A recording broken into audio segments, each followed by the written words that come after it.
Hello there. I'm here to share with you some suggestions for making the online learning experience more positive and to try to increase your chances of doing well. You are all very capable of doing online learning. It's just going to be a little different. Normally, when I advise students, they will come to me and say, I really want to take a bunch of online courses. And I will ask them several questions. I will ask them how disciplined they are. Are they able to sit down and do their work without anyone telling them to? Are they able to go through and read instructions and make sure that they understand them and then ask questions? Depending on the answers they give me, a lot of times I tell them they're not ready for online learning. But at this point, with what's going on, a lot of you don't have a choice. So it's not for some of you the best way to go about this, but you don't have a choice. So we're going to go through things that can help you be more successful. I will tell you that if you can get through this semester doing online learning the next 8, 9 weeks, depending on where you're going to school, um, you've developed some really good life skills and things that when you go into talk about and have interviews for jobs, that you can say, hey, I had 5 classes online and I was very successful in all of them. What that's going to show future employers is that you are able to sit down, that you're able to work independently, and that you're able to be organized. And so those are skills they want to see. And a lot of times the learning you will do once you get past college is going to be independent learning online. So learning to sit down, learning to set a schedule is going to be a great skill that you can come out with after this semester is over. So what I'm going to do is just go through some hints on how to be successful, and hopefully they will help you along for the rest of the semester. So, number one, it is a real course. And like I said earlier, but it takes more discipline and a lot of times it takes more time. Remember, you in a regular course are in class for lectures 3 hours a week, and then you had to put in time beyond that. Um, a few years ago, I started teaching a new online course, and I had certain requirements that had to be met for a university requirement. And students were emailing me telling me they didn't have time to spend 2 or 3 hours online for this class. And so I had to remind them that if the class was in a regular face-to-face class, they would be in class for 3 hours a week, and then I would expect them to do work outside of that. So it's going to take more discipline on your part. You're all capable of that. Um, and it may take more time, and you have to account for that extra time. You will be reading instructions, not have an instructor stand in front of you and go over it. So you've got to give yourself that extra time. All right, time management is the key.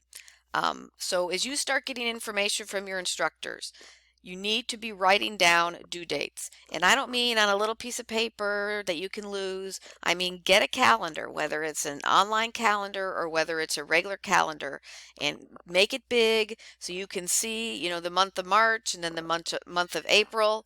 And if you can hear that, that's my cats behind me. Those are one of the distractions you want to avoid. All right, back to the calendar. So have a calendar that you're going to keep by the computer that you are going to be working on. And as you get due dates, write them down and put all the classes on one calendar so you can see what all your classes are going to involve over that month or 2 months.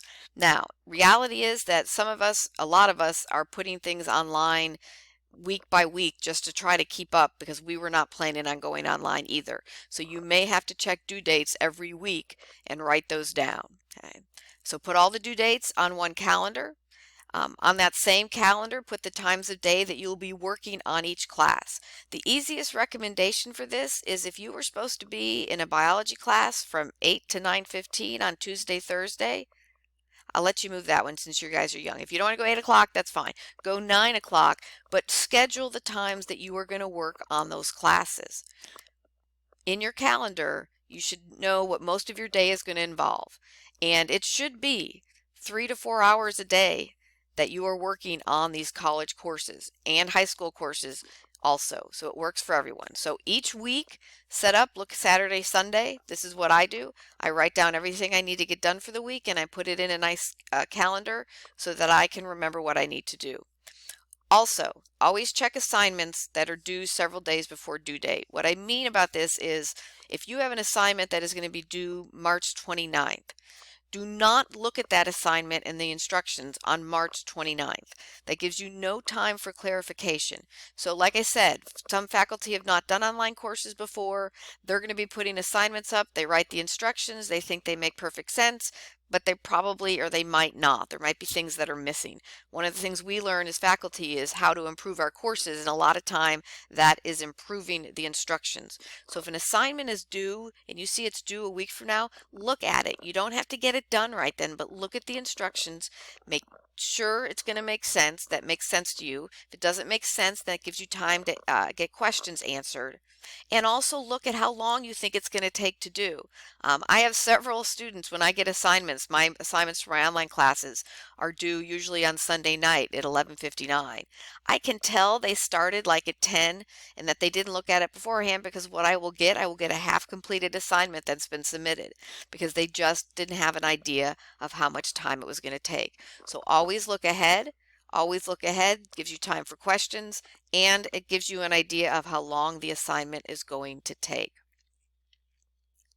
Eliminate distractions. I can't eliminate my cats. I love them. But if you got a lot of noise around you and you can't work, then find somewhere else to go. Okay, find somewhere else to go. I know it's hard, but turn your cell phone off. I've also read there are programs you can get if you're on a computer that will block little pop-ups like, oh, you got a new message on Facebook. Oh, here's a little tweet. If you need to do that, do that. Also use headphones if you have them when watching course videos. And I will also tell you from course videos to take a lot of notes from those, because a lot of times that's going to replace lectures. So eliminate distractions the best that you can. I know that's not always easy, but it is always helpful and beneficial. Figure out what times of the day you do your best work. The fact is that most 16, 15 to 20 some year olds, the early morning is not your best time, and that is because your brain is different, which is not a bad thing. So you want to sleep in, that's great. But what I would recommend is once you get up, that you eat breakfast, that's part of your schedule, and then boom, you get on a computer and you start working, get some stuff done. Okay, do not put it off all day. You don't have to do it in large chunks. It's also difficult for a lot of people, including myself, to sit behind a computer for hours on end. So do a couple hours, take a break, go for a walk. Being outside is one of the safest things you can do as long as you're not around a bunch of other people. Go take a walk, go do something else, and then come back and do a few more hours. Actively participate in the class. And what do I mean by that? At VU, and this probably is the case for many schools, we're having discussion boards on each of our online courses. If you have a question, then put the question there. If you had the question, then other students probably have the same question and it can get answered. Either the faculty will answer it, or and sometimes the students can actually answer the question. If you have a question on material, like I don't understand what this means, put it on there, because other students can respond saying, here's how you understand it, and faculty will be looking at those discussion boards to answer questions. Also, you can email your faculty member if you have a specific question. Okay? Ask for help, but make your question specific. So here is the big mistake I see. I get students that I go through and I've got a bunch of instructions on an assignment, and the email I get is, I just don't get it, I'm confused. I'm going to tell you something. But what I did actually with the student, she kept emailing me saying, I just don't get it, can you explain it?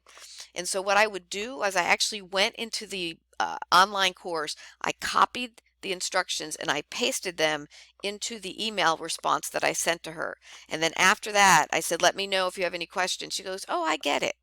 So what that tells me is she wasn't reading the instructions. So if you just come on and say, I'm just confused, what that tells us is that you didn't spend the time to figure out where your confusion is. So read instructions, and then say, this is the part I don't understand, and then send that to the faculty member or put it on the discussion board, and you will get a much more meaningful answer. And again, it's a skill that's important when you go out into the workforce. It's not good to walk into your boss and say, I just don't get the whole thing. It doesn't make any sense. Specific questions are the best questions. Again, people are going to say, I'm not smart enough, I can't do this. It's not about intelligence. It's not about intelligence. Everyone is capable. It's how much you are willing to work. And for some of you, for most of you, this online method of teaching, you're going to have to put more time into it. You're just going to have to. It's just the reality of online learning. So you're all capable. Put in the time, put in the work, ask questions, and I think you will be successful. So as we go through the next several weeks,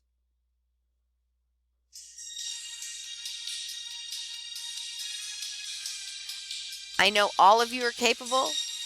You just need to have time. Give yourself time. You will do well.